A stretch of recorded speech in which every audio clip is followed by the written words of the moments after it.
Then the sink. I'm by myself, so naturally it is not like there are a lot of dirty dishes. I rinse them a little, then put them in the dishwasher every time. So dishes don't accumulate up here. After coming to this condo, I thought this draining plate was useful. But up until then, I had not used a dish rack. As to what I used before, I put the dishes on paper towels for a bit and quickly dried them. So there were never dishes piled in a rack. And one thing I think is odd is that here, after every meal, I take the net with the waste in it and throw it away and always wash it. So there are those items and cleaners for preventing slime buildup. I don't understand why they are necessary, because it never becomes slimy. So I have no need for slime prevention. This is also done each time. If you wait to do everything, it is unpleasant to look at the slime, so that never happens. I wash it every time with regular detergent, and it never gets slimy. So there is no need for special slime prevention or slime remover.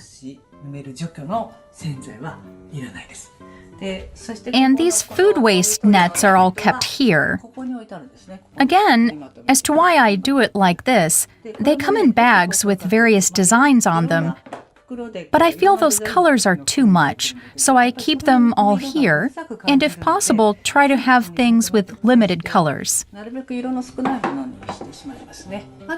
And these are storage items, like these bags I am always using. Then, here is the extra stock. This is the maximum level.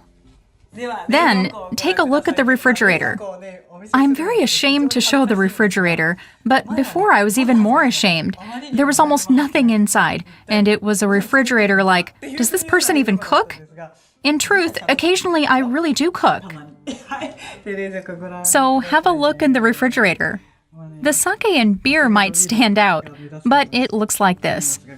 Contrary to expectation, this is all enough. In essence, it's fine if you have the basic seasonings. The miso in the back, and seasonings like these, and soba noodle broth and soy sauce. As long as there are soy sauce and salt, I am the type who can make anything. So it's like this. Recently, I disposed of this, but of course seasonings are sold like this in set amounts, right?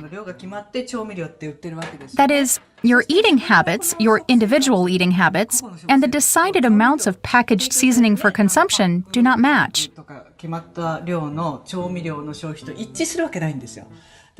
So you have to have the heart to let it go, like, it is natural that there is too much.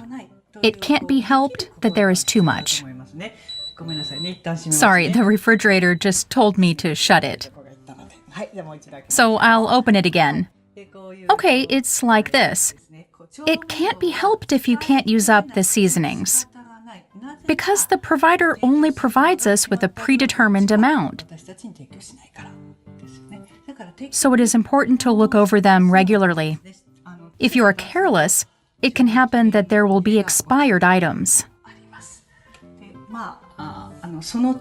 I create the menu on the spot, so I never buy a lot of ingredients at once.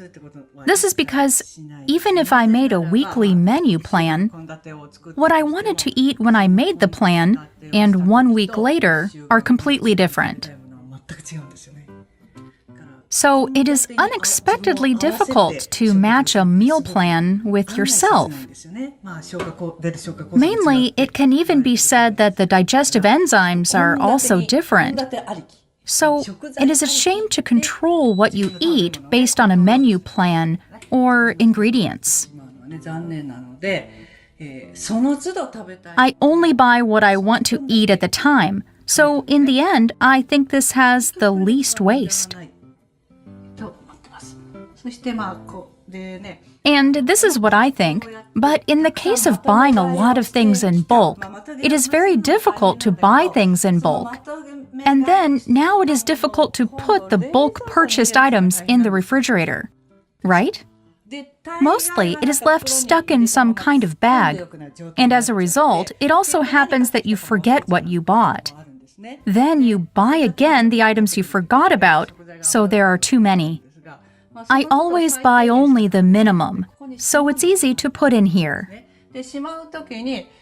Also, when I put things away, for example, these plastic bottles, I take off the label first.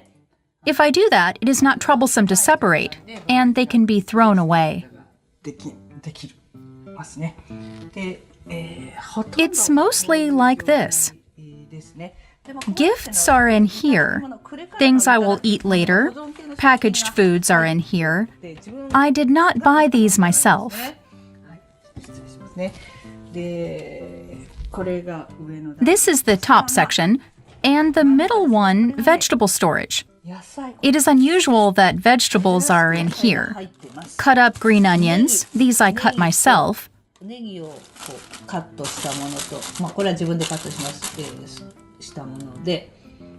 And this is mitsuba, I must eat soon, and lettuce and avocado, which I love, and onions that keep well. From this, it is, how can I make something from what is on hand? I was really into cooking with what's available. I used to be a genius at cooking with what's on hand. It's a pain to go to the store, so I was very good at cooking with what I had. Now I even don't cook with what's on hand. Instead, I have it almost empty and choose the way of only buying what I want to eat. There is only a little rice, so it is in here. Brown and white rice are in here. A refrigerator is, for me, more of a food storage than a refrigerator. So, dried items and everything is here. In order not to have leftover foods or forgotten things, I use it as a central control. I don't use the freezer much at all. This in here is cut up bread that I couldn't finish. And this is also nanohana that I couldn't finish. I lightly boiled and stored the nanohana. I am thinking I should put this in pasta soon. For frozen foods, I don't buy them as frozen foods, but it's a place where I can store small amounts of foods I couldn't finish. I also decide a limit, and if I can't eat it, I throw it away. I have a big memory of frozen food, so one time I received a lot of tomatoes, and of course I couldn't eat them all, so I boiled and peeled and froze them, and said, I'll make tomato sauce, with a feeling like I became a clever homemaker and an attractive wife. But in the end, that was a mistake, and after all, even after saving them, after half a year, they were all freezer burned, and I threw them out. So I had the experience of taking the time to heat them up, and then the cost to freeze and store them, only to throw them away in the end. It really is a waste to have uneaten food, and it is important to have ingenuity to use it in the next meal, but it is important to remember that this is not possible in the long term.